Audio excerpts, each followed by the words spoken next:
Hello, everyone. Thank you so much for joining our webinar today. Really, we are trying to see and learn what it's like to be a new Clean Air Lawn Care owner. And we have Will Rikard with us today. He's from Wilmington, North Carolina, and he's one of our newest owners. And we're going to kind of have a Q&A session with him on kind of what his experience has been like. In addition, we have CEO Kelly Giard on the call to kind of give any additional input where it's needed. But first off, Will, if you could kind of give a little bit about you and how you came across Clean Air Lawn Care. Sure. So great to be here. Thanks for inviting me to do this. Geez, how did I come across Clean Air Lawn Care? That's a great question and quite a journey. But starting out, I was a baseball player for many years. Spent time playing in the U.S. in college, traveled overseas and played overseas. Started a career in recruitment and doing recruitment in finance and sales and marketing, and then landed the job and became executive director for a nonprofit in Wilmington, which I did for 11 years, and just got to a point where I was looking for something new and different, but at the same time wanted to build up those skills I had in terms of the sales, in terms of leading an organization, the people management, financial management, and obviously that independent side of me of wanting to have control of my own destiny. And really just got lucky, I would say, to come across Clean Air and run into an organization that is not only focused on being a business and being successful from a financial profitability side, but also one that benefits, has a mission. And that was really interesting to me. And so I was quite excited to see it and really excited to become a part of it. Awesome. And how did your journey start in, kind of looking for opportunities and looking for that next step in your career? Yeah, I do. Probably what many people do is just lean into your own network. And I was fortunate to have a couple of people who would really spend time to get me to think about myself, who I was, what I liked, what I was good at, maybe things I could work on a little bit more. And so that was really helpful. And also just using the online piece. The online piece can be pretty painful to go out there and search. But funny enough, I had both going on, and the online piece is how I ran into Chelsea and Clean Air, just through, you guys are doing a very good job of getting the word out that you were looking for new owners. And so for me, it was that doing those activities in a simple connection with one person, which led to many, many conversations and me sitting here today. Awesome. And so you said Chelsea, and who is describe a little bit about how that kind of started. Yeah, well, one thing I've said from the beginning is that, the business of what Clean Air does is new to me in many, many ways. But the people are something that always stood out to me. And every person I talked to, starting with Chelsea, was passionate about what they're doing from a work standpoint, but they also had a lot of other passions and interests, and were very well-rounded in terms of wanting a balance of family and being outdoors and doing things they enjoyed. And so Chelsea was a starting point for me to have that initial conversation, which led to meeting Cal and other owners. And everybody had those same characteristics about, one just seemed like a solid individual, wanting similar things with a balanced life, a family, and driving a business. And so that was really the beginning of the journey. Cool. And you did say that it was new for you in a lot of different ways. Lawn care being something that you haven't done before. Kelly, this one's kind of more for you. What is the number of owners who have experience in lawn care or don't? And how important is that or isn't? Yeah, that's a minority. I mean, most of our owners have never done a lawn care business. Most lawn care is chemical and gas based. And so, if people are used to that, they're pretty reluctant to come our direction, or unless they're being forced to. So yeah, most of our owners are what I call green entrepreneurs. They come from white collar backgrounds, and then they have kind of a mission focus, like he described, that I want to do this business model that makes sense financially, but also has a mission attached to it. And that's who we tend to, marry well with. Yeah, for sure. And what do you think, Will, about, training? So you talk to Chelsea, you get some conversations. I guess step back. What does it look like between the time you are training from your conversations with Chelsea? What kind of happens in between there? Sure. I mean, one of the interesting parts too is I think my desire, I think other people's desire to keep learning. And so it's been fun. Like what I knew about the lawn care business 3 months ago, and what I know today is there's a wide gap, and I've learned a ton. So it's sort of jumping off that cliff and being willing to take on something new and accept you don't know it, and that's okay, and just learn it. But the first with Chelsea, and then getting into I guess the owners day, or I can't remember what it's called, new owners day meeting, and talking to people, but getting exposure to the different parts of the business, some things I knew well, and some things I knew nothing about.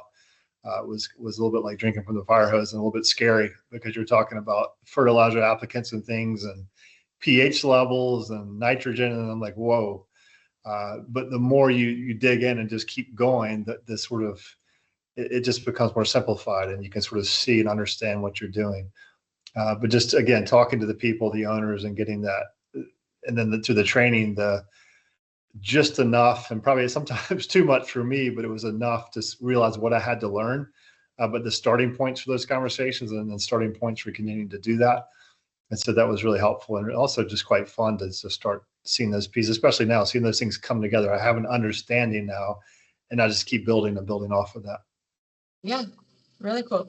And so the fear of the unknown within the lawn care industry, and organic lawn care, is a whole nother thing that didn't hold you back. Did you have any other fears that were kind of concerning to you, or that obviously still didn't hold you back, but kind of what were other fears if you had them? Or Yeah, I mean, I definitely, when I was a step up and raising money, I'd wake up at night worrying about how am I going to raise enough money to keep the organization going.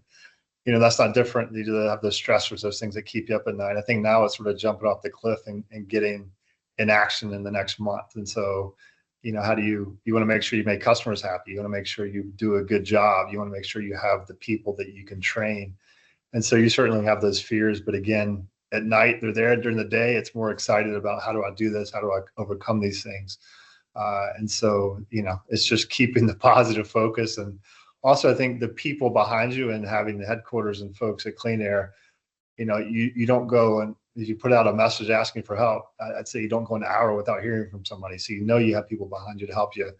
And again, that kind of squashes those fears, and the network of people to get you there is really good. Yeah, cool.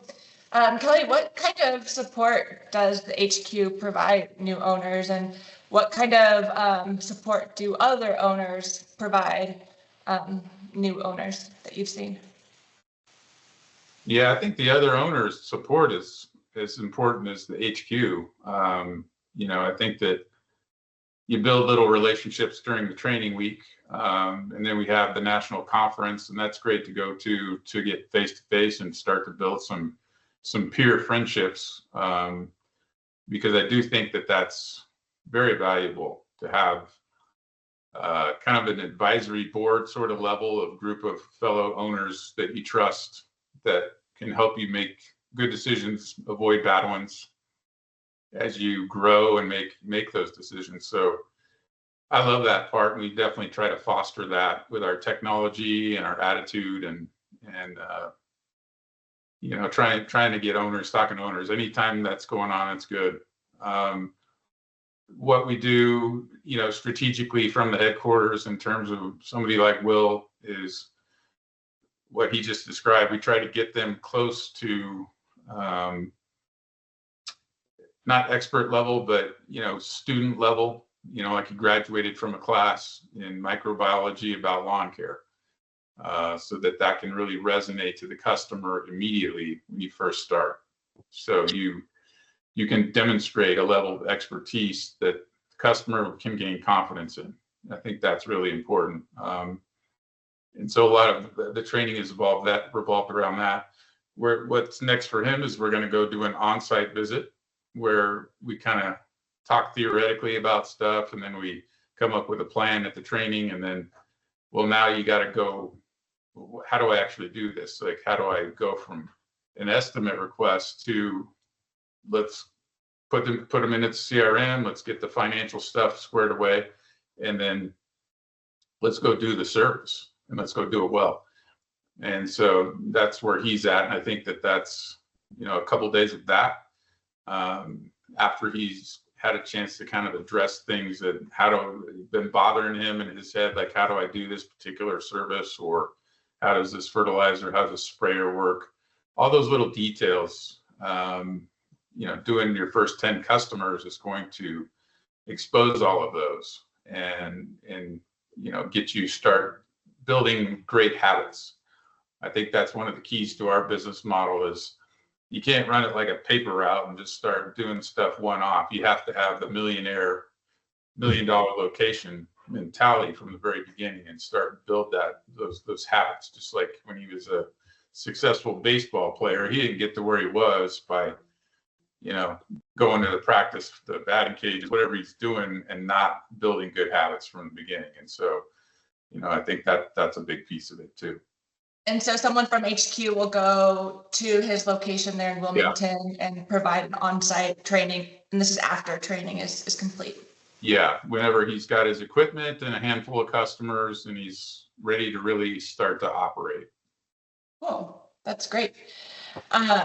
And so, Will, moving in a little bit of a different direction, what did people, in your community, your network, your family, what have people's reaction been to you starting this organic, sustainable lawn care business? That's a really good question. It's been all positive, of course. It's a little mixed, like that, Will, I never saw you as wanting to do that type of work.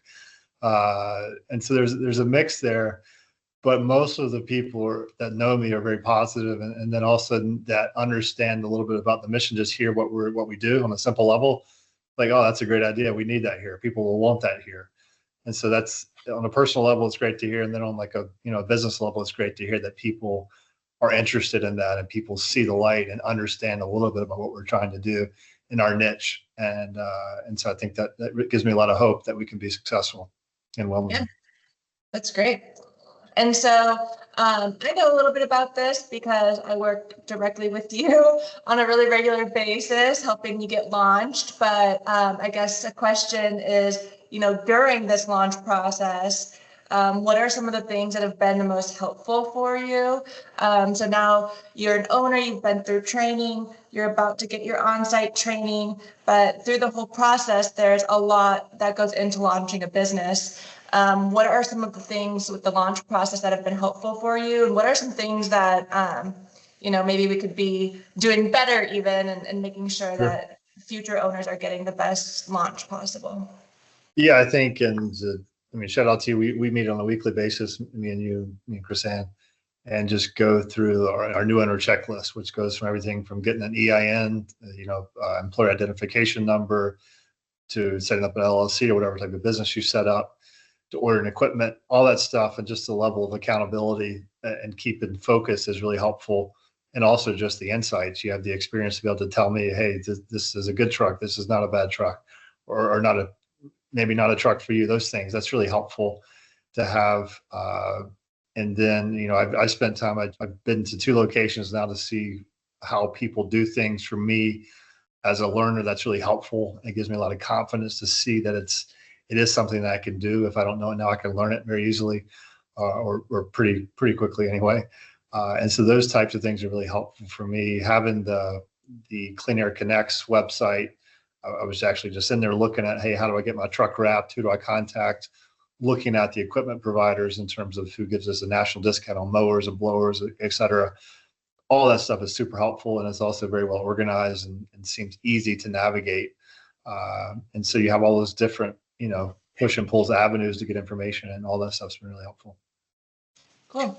What would you say to someone who's kind of unsure about what their next step is in their life, right? Like maybe they're switching careers, maybe they've just decided they are looking for something new, maybe they were forced to look for something new, maybe, what would you say to someone who's thinking about owning a business or opening a business or a franchise, or kind of what advice do you have that you think would be beneficial based on what you've been through so far? Yeah, people are their own birds, right? But I would just encourage them to embrace change and look for change. Even I've done it many times and had, I think, multiple careers in a way. And even the fear I have doing something new, I've just always loved the fact that I did it, whether whether or not I did it well or not. It's just the fact that I took that step and decided to do something different and new. And so I would just encourage people to step outside that. It's very easy. And I've been there where you get sort of sucked into the corporate life. You're making good money, you're doing well. But at the end of the day, you're going home and you're kind of like, what am I doing? And so when you're asking yourself, what are you doing? Try to answer that question. Are you doing what you want to do? And then formulate a plan to do something that you maybe you don't know yet, but do something that how do you get away from what you don't want to do? And so that would just encourage people to look at those paths and understand there are things out there that are different, that you could be very successful in. You just got to take a leap of faith even and take a step and trust yourself that change is good and change is okay. Yeah, great.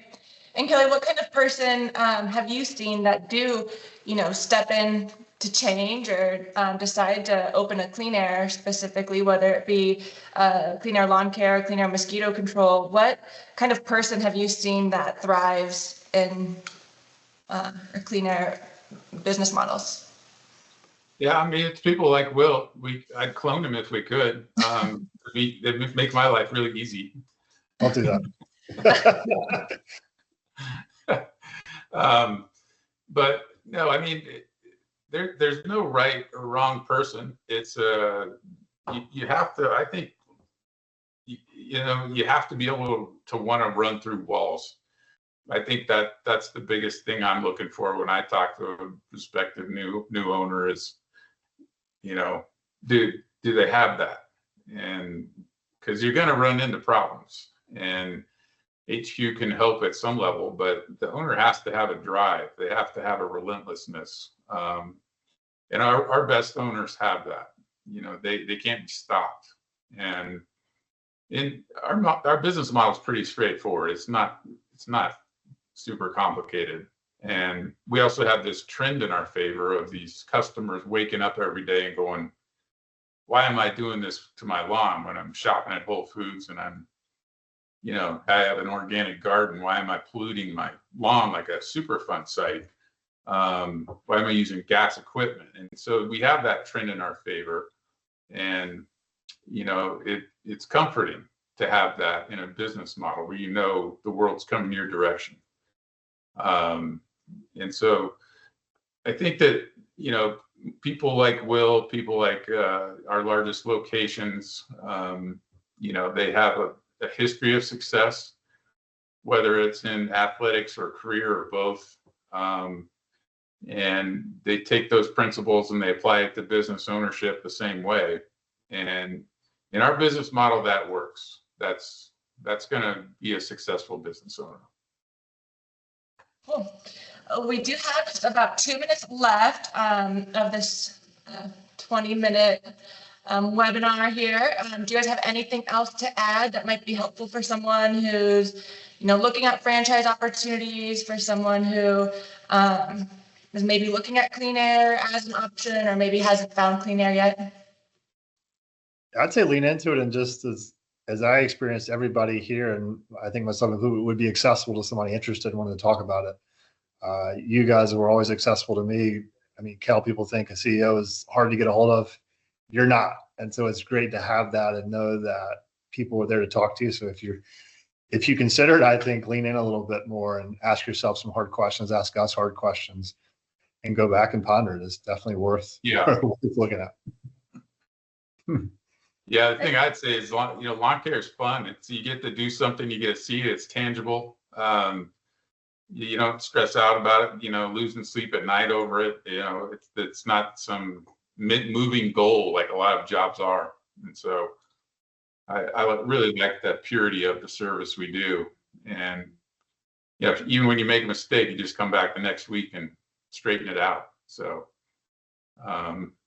low level of stress, other than the stress you put on yourself. The customers and the business model really aren't going to stress you out.